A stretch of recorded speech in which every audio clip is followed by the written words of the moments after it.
اس کے بعد میں نے آپ لوگوں کے سینکڑوں ہزار سے زیادہ کامنٹس میرے اس ویلاگ میں، جس میں بہت زیادہ کامنٹ جو ہیں اس حوالے سے ہیں، جس میں آپ میں سے بہت سے لوگوں نے مجھے یہ سمجھانے کی کوشش کی ہے اور انہوں نے پروٹیسٹ بھی کیا ہے کہ میں یہ کیوں کہتا ہوں کہ سول ڈس اوبیڈینس موومنٹ جو ہے یا فورن ریمیٹنسز کا روکنا جو ہے وہ ممکن نہیں ہوگا، بیکاز ہنڈی اور حوالہ کا سسٹم موجود ہے، لوگوں کے لیے ضروری نہیں ہے کہ وہ بینکنگ سسٹم سے بھیجیں۔ پہلی جو چیز میں کلیئر کرنا چاہتا ہوں وہ یہ کہ میں سول ڈس اوبیڈینس موومنٹ کے اور فورن ریمیٹنسز کو روکنے کے بالکل بھی خلاف نہیں ہوں۔ جس طرح سے میں آرمی اور جو ملٹری انڈسٹریل کمپلیکس ہے پاکستان میں، وہ جو 40 کے قریب پروڈکٹس بناتا ہے، میں اس کے بائیکاٹ کی پوری حمایت کرتا ہوں، اور میں انیشیل ان 3-4 لوگوں میں ہوں۔ جب لندن سے وقار ملک صاحب نے وہ آئیڈیا پیش کیا تو میں نے اس آئیڈیا کو پروموٹ کرنے میں نے بھی اپنا تھوڑا سا زور لگایا، یا میں نے اس میں ایک پارٹ جو ہے رول پلے کیا تھا۔ لیکن وہاں پر بھی جب ہم آرمی پروڈکٹس کو دیکھتے ہیں تو مجھے بعد میں یہ پتہ چلا کہ جو فوجی فرٹیلائزر فار انسٹنس ہے FFC، اس کا جو پروڈکٹ ہے وہ کمپیٹیٹیو ریٹس پہ پاکستان میں اویلیبل ہے، اور اس پرائز پہ کوئی اور پروڈکٹ پاکستان کا اپنا پرائیویٹ بھی اویلیبل نہیں ہے اور باہر کا بھی اویلیبل نہیں ہے۔ باہر کا ہوگا تو بہت ہی مہنگا ہوگا، لیکن باقی جو اینگرو وغیرہ بناتے ہیں وہ مہنگا ہے۔ تو اب وہاں پہ پریکٹیکل نہیں ہوگا پاکستان کے کسان کے لیے کہ وہ اس پروڈکٹ کا بائیک آؤٹ کر دے۔ آن دی ادر ہینڈ، نورپور کے مکھن کے ان کے پاس بہت سے اور بھی آپشنز ہیں، یا اٹک کے فیول سٹیشنز پہ گیس سٹیشن یا پیٹرول سٹیشن سے پیٹرول نہ ڈالیں، اور بھی ان کے پاس بہت آپشن ہے۔ کارن فلیکس اور سیریل کا بائیک آؤٹ کرنے کے ان کے پاس بہت سے اور آپشن ہیں۔ تو میں پریکٹیکلٹی کے لینس سے دیکھ رہا ہوں، میں مکمل طور پہ سپورٹ کرتا ہوں کہ آرمی انڈسٹریل کمپلیکس جو ہے، ملٹری انڈسٹریل کمپلیکس کے پروڈکٹس کا جہاں جہاں بائیک آؤٹ ممکن ہے، پریکٹیکل ہے، اس کا بائیک آؤٹ کیا جائے، تاکہ وہ مجبور ہوں، قیمتیں کم کریں، خود بیچیں، ان کو ریٹیلر سے ایک نیگیٹو فیڈ بیک ملے۔ اور سب سے بڑی بات تو یہ ہے کہ پورا ایک نیریٹو اور بیانیہ بن رہا ہے جس میں لوگوں کی بحث سے پہلی دفعہ لوگوں کو پتہ چل رہا ہے کہ پاکستان میں جو ملٹری انڈسٹریل کمپلیکس ہے وہ کتنا زیادہ اس کی پینیٹریشن ہے پاکستان کی اکانومی میں۔ اب واپس آ جائیں ریمیٹنسز کے اوپر۔ ریمیٹنسز کو میں بالکل سپورٹ کرتا ہوں کہ ریمیٹنسز اگر رک سکتی ہیں تو رکیں، لیکن میرے اس میں پریکٹیکل سجیشن یہ ہے کہ پاکستان تحریک انصاف کو سوچ سمجھ کے اس کو امپلیمنٹ کرنا ہوگا، اور ان کے پاس ایک خاکہ، ایک اسٹریٹجک پلان ہونا چاہیے۔ فار انسٹنس وہ یہ کہہ سکتے ہیں کہ 15 دن کے لیے ریمیٹنسز جو ہیں وہ روک دی جائیں، یا 1 مہینے کے لیے میکسیمم سلو کر دی جائیں، یا 3 ہفتے کے لیے سلو کر دی جائیں، تاکہ لوگوں کو اس چیز کو امپلیمنٹ کرنے کے لیے ان کو سہولت ہو۔ اب کمنگ ٹو دس ہنڈی حوالہ، میں آپ کو یاد کرواؤں گا کہ پاکستان میں ہنڈی حوالہ کا جو پورا کا پورا سسٹم تھا، اس پہ اگر کسی حکومت نے اس کا راستہ بہت روکا اور اس کے لیے بہت زیادہ انہوں نے ایفرٹس کی، ایک اسٹرکچر بنایا اس کا راستہ روکنے کے لیے، تو وہ خود عمران خان کی حکومت تھی، جس نے 2018 اور 19 کے اندر، کیونکہ میں پیسے بھیجتا تھا، ادھر سے بھی نکلا ہوں دوڑ کے، تو پیسے میں نے وہاں سے نکالے، تو میں ملتا تھا منی چینجز وغیرہ سے، تو مجھے یہ پتہ چلا کہ عمران خان کی حکومت نے بہت ہی سبسٹینٹیو سٹیپس جو ہیں وہ اٹھائے ہنڈی حوالہ کے پروسیس کو روکنے کے لیے۔ اور یہ مجھے منی چینجز نے اسلام آباد کے اندر بہت ڈیٹیل سے بتایا کہ کس طرح انہوں نے منی چینجز کو رجسٹریشن ان کی منی چینجز کی، ان کے اپنے آفیسز کے اندر جہاں فارن کرنسی کاؤنٹ ہوتی ہے، یہ ایکسچینج ٹیک پلیس کرتا ہے، وہاں پر کیمرے لگائے گئے، کیسے وہ کیمرے جو ہیں وہ پاکستان کی گورنمنٹ کے مختلف اداروں کے ساتھ ان کو جوڑا گیا، کیسے پتہ نہیں FBR کے ساتھ جوڑا گیا یا منسٹری فائنانس کے ساتھ جوڑا گیا، کس طرح سے FIA کو بہت زیادہ ٹرین کیا گیا اس ڈیٹیکشن کے لیے۔ اور ساتھ ہی سب سے بڑی چیز انہوں نے یہ کی کہ انہوں نے جو بینکنگ ریٹ تھا اور جو ہنڈی حوالہ کا ریٹ تھا، اس کے درمیان جو ڈفرنس ہوا کرتا تھا 5-6 روپے کا، اس کو انہوں نے کم کر دیا۔ اس کے بعد جب PDM 1 اور PDM 2 گورنمنٹس آئیں تو انہوں نے عمران خان ہی کی حکومت کے بنائے ہوئے خاکے اور سٹرکچر سے انہوں نے بہت زیادہ فائدہ اٹھایا، جس کے نتیجے میں اس وقت پاکستان میں ہنڈی اور حوالہ کا سسٹم کوئی بہت زیادہ توانا شکل میں یا مضبوط شکل میں ایگزسٹ نہیں کرتا، اور انٹرنیشنل بھی بہت زیادہ ریکوائرمنٹ تھی کہ ہنڈی حوالہ کے سسٹم پہ آپ کریک ڈاؤن کریں۔ سو انڈر دی سرکمسٹانسز، اگر لوگوں کو آپ اچانک کہتے ہیں کہ آپ ہنڈی حوالے کا استعمال کر لیں، تو سسٹم کو فنکشنل ہوتے ہوتے بھی دیر لگے گی، ہو تو جائے گا ہی فنکشنل، اور اس کے اوپر کریک ڈاؤن کرنا اتنا آسان نہیں ہے۔ اور آئی ایم شیور کہ جو گورنمنٹ سوشل میڈیا پہ کریک ڈاؤن کرنا چاہ رہی ہے، وہ بہت جلدی ہنڈی حوالہ کے اوپر بھی حملہ کر دے گی، ہنڈی حوالہ کے اوپر حملہ کر دیں گے یہ بالکل۔ تو وہ تو بالکل آپ سمجھیں کہ یہ ہے، لیکن پریکٹیکلٹی سے دیکھنا پڑے گا کہ یہ ریمیٹنسز کہاں سے آتی ہیں، کتنا پرسنٹیج سعودی عرب سے آتا ہے، کتنا UAE سے آتا ہے، کتنا بحرین سے، عمان سے، کتنا برطانیہ سے، کتنا یورپ سے آتا ہے۔ اور اگر یہ اسٹریٹجی اور تھنکنگ ہوگی تو پھر اس میں کامیابی ہوگی۔ محض لوگوں کو کہہ دینے سے خود بخود، مطلب بغیر کسی اسٹریٹجک کمیونیکیشن کے، اس میں بہت زیادہ کامیابی نہیں ہو سکے۔ ایک اور بڑی دردناک قسم کی ڈیولپمنٹ ہے، اسے ایبزارب کرنے کی کوشش کریں۔ سورسز ود ان دی چودھری نظام الدین سسٹم بٹوین پنڈی اینڈ اسلام آباد، ان سے یہ پتہ چل رہا ہے کہ 26 نومبر 2024 کو جو قتل عام ہوا ہے اسلام آباد میں، اسلام آباد میسیکر، اس میں ایک سینئر آفیسر، کم از کم ایک سینئر ترین officer to the level of brigadier with a very important position, مجھے پتہ بھی ہے کہ کون سی رینک اور کون سی پوزیشن میں، نام بھی پتہ ہے مجھے ان کا، میں لے نہیں رہا، وہ خود ذاتی طور پہ جونیئر افسران کو اور پولیس کو مجبور کرنے کے لیے انہوں نے ذاتی طور پر وہاں پہ فائرنگ کی ہے پاکستان کے سویلین نہتے پرو ڈیموکریسی پروٹیسٹرز کے اوپر۔ یہ کیوں ہوا؟ اس لیے کہ وہاں پر بڑی کنفیوژن تھی۔ وہ اب سب سے پہلے تو پولیس نے، اسلام آباد پولیس کو استعمال کرنے کی کوشش کی گئی۔ اسلام آباد پولیس نے تو وہی کیا جو کشمیریوں نے کیا تھا خانہ کعبہ میں، انہوں نے کہا آپ پہ ٹھوس کرسی۔ پولیس نے صاف انکار کر دیا، انہوں نے کہا کہ ہم لوگوں کے اوپر گولی نہیں چلا سکتے، اور ان کے مختلف افسران جو ہیں انہوں نے ریفیوز کر دیا۔ اس پہ فوج کے افسران جو ہیں وہ جلال میں آ گئے، چونکہ فوج کے بھی اپنے رینک اینڈ فائل جونیئر جو آفیسرز تھے، میجرز اینڈ کیپٹن، ان میں خاصی کنفیوژن تھی کہ ہم کیا کرنے چلے ہیں۔ اس لیے ایک سینئر بریگیڈیئر صاحب نے اس نیک کام کا خود سے آغاز کیا اور وہ خود بھی فائرنگ کرتے رہے۔ اب ظاہر ہے کہ ایسی چیز چھپ نہیں سکتی تھی، یہ اسلام آباد کی پولیس کو بھی پتہ ہے، یہ بہت سے پولیٹیشنز کو بھی پتہ ہے، یہ فوج کے بہت سے افسروں کو بھی پتہ ہے۔ تو اب ایک پسوڑی بنی ہوئی ہے بٹوین اسلام آباد اور پنڈی کہ اس پورے معاملے کی ذمہ داری جو ہے وہ کس پہ ڈالنی ہے۔ اچھا، مین ویل یہ بھی ذہن میں رکھیے کہ جن 12 لاشوں کا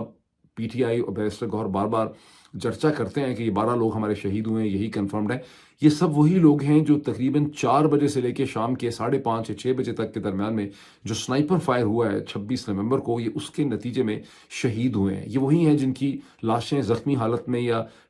آفٹر دا ڈیتھ جن کی لاشیں جو ہیں وہ پولی کلینک میں پہنچیں، پیمس ہاسپٹل میں پہنچیں اور پھر مختلف تگ و دو سے لوگوں کے حوالے کر دی گئیں۔ جو رات کو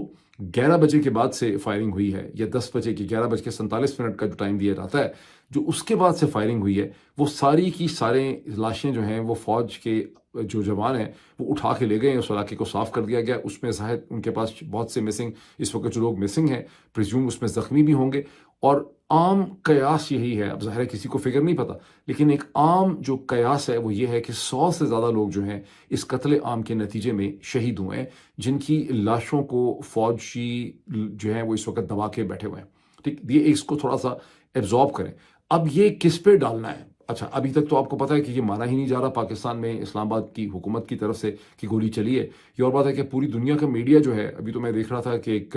اسے کہتے ہیں ساؤتھ چائنا مارننگ پوسٹ کا جو ہے، ان کی بھی ویڈیو اس کے اوپر میں نے دیکھی، میری نظر سے گزری ہے۔ تو پوری دنیا کا میڈیا یہ لکھ رہا ہے، یہ بول رہا ہے، یہ دکھا رہا ہے اپنی ڈاکومنٹریز میں کہ اسلام آباد میں گولی چلی ہے، اور پاکستان میں، اسلام آباد میں، پورے پاکستان میں آپ سب کو پتہ ہے کہ گولی چلی ہے، لیکن ابھی تک حکومت یہ مان نہیں رہی کہ گولی چلی ہے۔ لیکن اندر جو پسوڑی پڑی ہوئی ہے وہ یہ ہے کہ ملبہ کس پہ ڈالنا ہے۔ آپ نے دیکھا چند دن پہلے بیرسٹر گوہر نے اپنے آقاؤں کی خواہش پوری کرتے ہوئے انہوں نے ایک FIR درج کرائی، جس میں سارا کا سارا ملبہ انہوں نے شہباز شریف کے اوپر، محسن نقوی کے اوپر، پولیس، اسلام آباد پولیس پہ ڈال دیا۔ اب اسلام آباد پولیس جو ہے وہ بڑی بھرم ہے کہ گولی ہم نے چلائی نہیں، مقدمہ ہمارے پہ ڈال رہے ہیں۔ بھائی لوگوں کی کوشش یہ ہے کہ الٹیمیٹلی یہ ثابت کر دیا جائے کہ یہ اسلام آباد کی پولیس، میں نے آپ کو اپنے ایک ویلاگ میں کہا بھی تھا کہ ان دی اینڈ کسی DSP کو پکڑ لیا جائے گا، وہ کہا جائے گا کہ DSP پاگل ہو گیا، پینک میں تھا، اس نے گولی چلائی ہے اور 8-10 لوگوں کی ڈیتھ ہو گئی ہے، تو کچھ لاشوں کو ایڈمٹ کر لیا جائے گا، پولیس نے لاشیں چھپا لی تھیں۔ لیکن اب وہ بات ہو نہیں پا رہی بیکاز اسلام آباد کی پولیس ٹوٹل انکاری ہے، وہ اس کی ذمہ داری جو ہے وہ بالکل بھی نہیں لینا چاہ رہی۔ اب ایک پسوڑی پڑی ہوئی ہے کہ اس کو کس کے اوپر پھینکنا ہے۔ میں بھی اسی موڈ میں ہوں کہ ایوی ہویا۔ تو ایک ڈیولپمنٹ اور یہ ہے، جیسا کہ میں نے آپ کو پچھلے اپنے ویلاگس میں اس کا ذکر کیا کہ بھائی لوگوں کو، جرنیل صاحبان کو عمران خان سے ڈیل چاہیے۔ ٹھیک، یہ تو کوئی نئی بات نہیں ہے، سارا پاکستانی اب یہ جانتا ہے کہ جرنیل صاحبان کو عمران خان سے ڈیل چاہیے اور اپنے ٹرمز اینڈ کنڈیشن پہ چاہیے۔ تو جرنیل صاحبان کو عمران خان سے ایک ایسی میجیکل ڈیل چاہیے جیسی وہ جو نیک پری تھی، اس نے سنڈریلا کی تمام مشکلات اس رات کو حل کر دی تھیں، جب سنڈریلا کو بگی بھی دے دی، سنڈریلا کو خوبصورت کپڑے بھی دے دیے، کوچوان بھی دے دیے، اس کو خوبصورت جوتے بھی دے دیے، تاکہ وہ شہزادے کی جو پارٹی اور ڈانس پارٹی تھی اس میں سنڈریلا جو ہے جا کے شرکت کرے۔ اور پھر میرا خیال ہے اس میں پری کا ہی رول تھا کہ ایسا خوبصورت بنایا سنڈریلا کو کہ شہزادے کو سنڈریلا سے محبت بھی ہو گئی۔ یہ سب کچھ اس پری نے کیا۔ اب یہاں پہ بھی جرنیل صاحبان جو ہیں ان کی ایک میجیکل، ان کو ایسی ڈیل چاہیے عمران خان سے جس کے نتیجے میں انہوں نے یہ ساری جو جادو کی نگری کھڑی کی ہے اس کو قبولیت مل جائے۔ عمران خان جو ہیں اس کو قبول کر لیں, ان کے دیکھا دیکھی پاکستان کے لوگ بھی اسے قبول کر لیں, اور جو جرنیل جو پورے پاکستان میں نعرہ لگ رہا ہے کہ یہ جو دہشت گردی ہے اس کے پیچھے وردی ہے, لوگ وہ نعرہ لگانا بند کر دیں, لوگ ایک دفعہ پھر فوجیوں سے محبت اور پیار کرنا شروع کر دیں. جہاں کسی شادی کی جگہ میں بازار میں کسی ریٹائرڈ جنرل صاحب کو دیکھیں تو وہیں ان کو سلوٹ ماریں, کہیں سر آپ کیسے ہیں, سر کارگل کی جنگ آپ نے کیسے لڑی تھی, 1965 میں آپ کو فتح کس طرح سے ملی تھی, وغیرہ وغیرہ, یہ سب کچھ ہو جائے. اب ان تمام خواہشات کے اندر پتہ یہ چلا ہے کہ ایک نئی خواہش بھی ایڈ کی گئی ہے. پتہ نہیں یہ خواہش ابھی عمران خان کے سامنے رکھی گئی ہے یا نہیں رکھی گئی ہے, عمران خان نے اس پہ کیا رد عمل کیا یہ مجھے نہیں پتا, لیکن خواہش میں آپ کو بتا رہا ہوں, مجھے بڑے سورسز سے پتہ ہے, اور وہ خواہش یہ ہے کہ عمران خان سے یہ ڈیمانڈ کیا جائے گا کہ جتنا بھی یہ ایکسپیٹ ڈائسپورا ہے جو برطانیہ, کینیڈا, امریکہ کے اندر بیٹھا ہوا ہے, اور اس کے اندر میری طرح کے جو لوگ ہیں, جو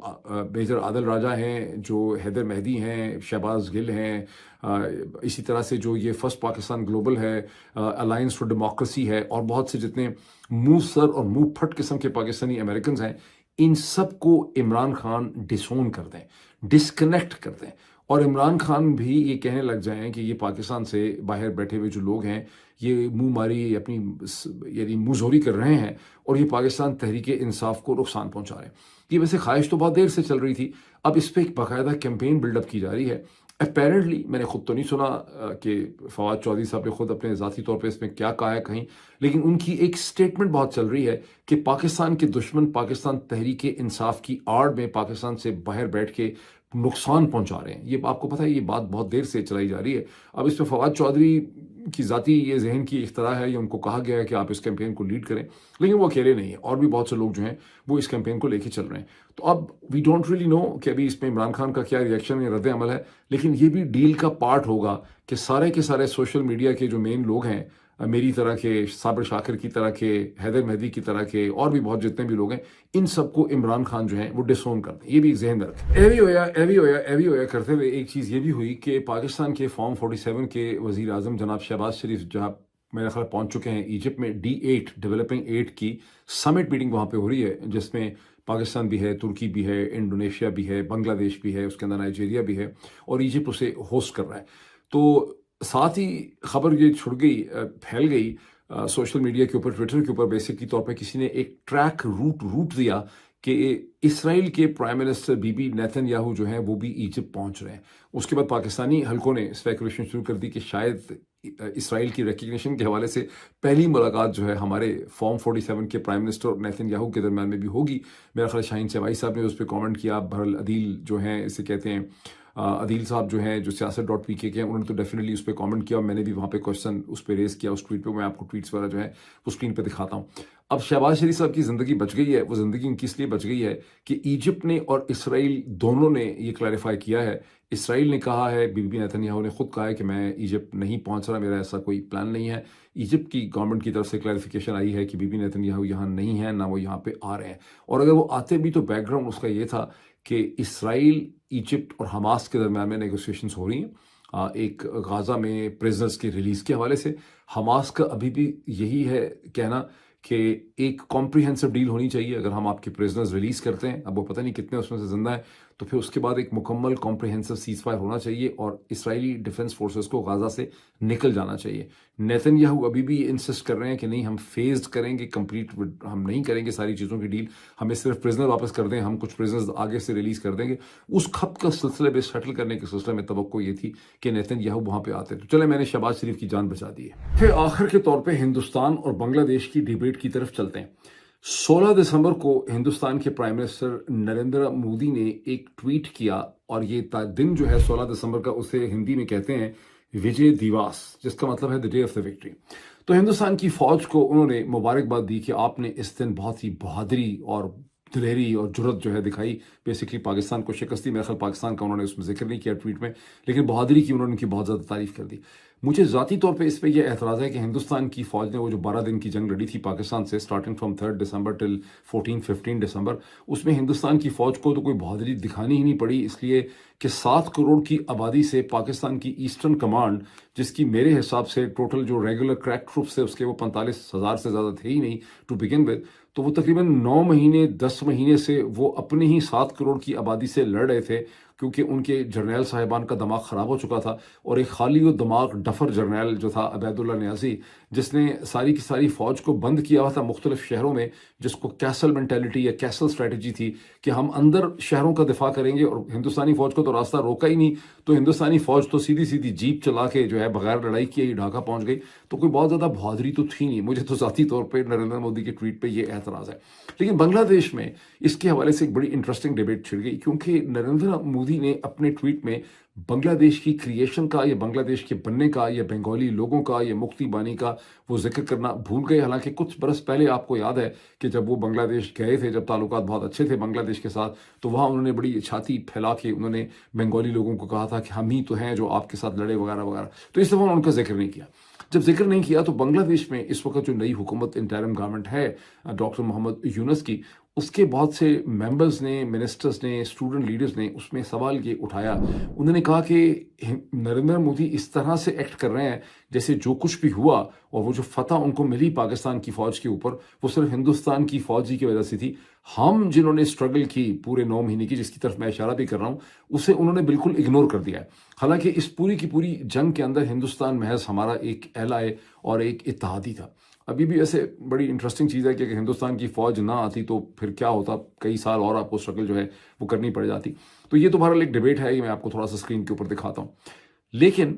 آج کل ویسے بنگلہ دیش کے حوالے سے ہندوستان میں بہت زیادہ تشویش جو ہے وہ پائی جاتی ہے۔ میں ایک کسی اور کی اسٹیٹمنٹ ہیڈ لائن دیکھ رہا تھا کہ یہ وہ بنگلہ دیش نہیں ہے جو 1971 میں ہم نے بنایا تھا، یہ تو ایک نیا پاکستان ہے، دس از اے نیو پاکستان۔ اس پہ خیر کریں، پھر کبھی بات کریں گے۔ لیکن کانگریس کو بھی بڑا اعتراض ہے نریندر مودی کے ٹویٹ میں۔ ان کو اعتراض یہ ہے، میں بعض لوگوں کے ٹویٹ دیکھ رہا تھا، ابھی مجھے مل جائیں تو میں دکھاؤں، میں دوبارہ ڈھونڈ رہا ہوں، مجھے ملا نہیں۔ تو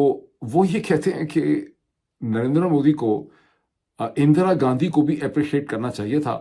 اور اندرا گاندھی سے اور نہرو خاندان سے نریندر مودی جو ہیں وہ انفیریورٹی کمپلیکس میں مبتلا ہیں، بیکاز جو خدمات اندرا گاندھی کی جو اچیومنٹس ہیں، نریندر مودی کی اچیومنٹس اس کے قریب نہیں آتی ہیں۔ اندرا گاندھی نے پاکستان کا پورا ایسٹ پاکستان فتح کر لیا، سکم حاصل کیا، اس کے علاوہ بڑی ان کی اچیومنٹس تھیں in terms of acquisition of land and expansion of India خاصی۔ اور کانگریس نے تو 1971 کے بعد اندرا کو گاڈیسز درگا کے ساتھ کمپیئر کرنا شروع کیا تھا۔ درگا ایک میتھیکل گاڈیس ہے، میرے حساب سے میتھیکلی ہیں، جن کا امیج اگر آپ دیکھیں، میں آپ کو اسکرین پہ دکھاتا ہوں، تو وہ ایک Durga rides on a lion اور a tiger with weapons in her hand. تو وہ ایک پاور کی جو ہے وہ ایک ریپرزنٹیٹیو ہے گاڈیسز درگا۔ تو کانگریس کے مائنڈ سے اندرا جو ہیں وہ گاڈیسز درگا ہیں، جن کا کہ نریندر مودی نے ذکر نہیں کیا۔ میں یہاں تھوڑا سا کانگریس کے پوائنٹ آف ویو سے ایڈ کر دوں کہ نریندر مودی ایک ہندوستان کی تاریخ کے ڈفرینٹ فیز کے اوپر ایگزسٹ کرتے ہیں۔ اندرا گاندھی کا چیلنج ڈفرینٹ تھا۔ نریندر مودی نے، میں نے چیک کیا ہے کہ 2014 سے 2024 کے درمیان میں ہندوستان کے جی ڈی پی اور اکانومی کا سائز ڈبل سے بھی زیادہ کر دیا ہے۔ 2014 میں انڈین اکانومی کا سائز $1.8 ٹریلین تھا، اس وقت انڈین اکانومی کا سائز آلموسٹ $4 ٹریلین ہے، یعنی ڈبل سے زیادہ کر دیا ہے۔ اور اسی ٹائم پیریڈ میں Hindustan has over taken England, Great Britain. اب گریٹ برٹن جو ہے اس وقت 6th اکانومی ہے، انڈیا 5th لارجسٹ اکانومی ہے۔ اب خطرہ یہ ہے، ذرا پاکستان میں غور کریں اس چیز کے اوپر، خطرہ یہ ہے کہ اگلے چند سالوں میں کہیں ہندوستان چوتھی بڑی اکانومی نہ بن جائے۔ اس وقت سب سے بڑی اکانومی امریکہ کی ہے، دوسری جاپان کی ہے، دوسری چین کی ہے، تیسری جاپان کی ہے، چوتھی جرمنی کی ہے۔ لیکن یوکرین کی جنگ میں چونکہ جرمنز نے امریکن پریشر ایبزارب کیا، جس کے نتیجے میں ان کی oil, fuel, gas supplies expensive ہو گئیں، ان کو بہت زیادہ ڈیفنس ایکسپینڈیچر ان کا پتہ نہیں لیس دین 1% تھا، وہ 3% انہوں نے کر دیا، اور چین کے ساتھ ان کی جو ایکسپورٹ مارکیٹس تھیں وہ ڈسرپٹ ہوئی ہیں انڈر دی امریکن پریشر، جس کے نتیجے میں جرمن اکانومی لڑکھڑا رہی ہے، جبکہ ہندوستان کی اکانومی نے ایسا انہوں نے پلے کیا اپنے آپ کو یوکرین کی جنگ میں کہ ان کو یوکرین کی جنگ کا فائدہ ہو گیا because of the energy prices and all that. اگر یہ صورتحال ایسے ہی جاری رہی تو مجھے لگ رہا ہے کہ اگلے 3-4 سال میں کہیں ایسا نہ ہو کہ آپ کو پتہ چلے کہ ہندوستان چوتھی اکانومی جو ہے وہ بن گیا اور جرمنی سے بھی وہ آگے نکل گیا۔ ابھی اتنا ہی، پھر آپ سے ملاقات ہوتی۔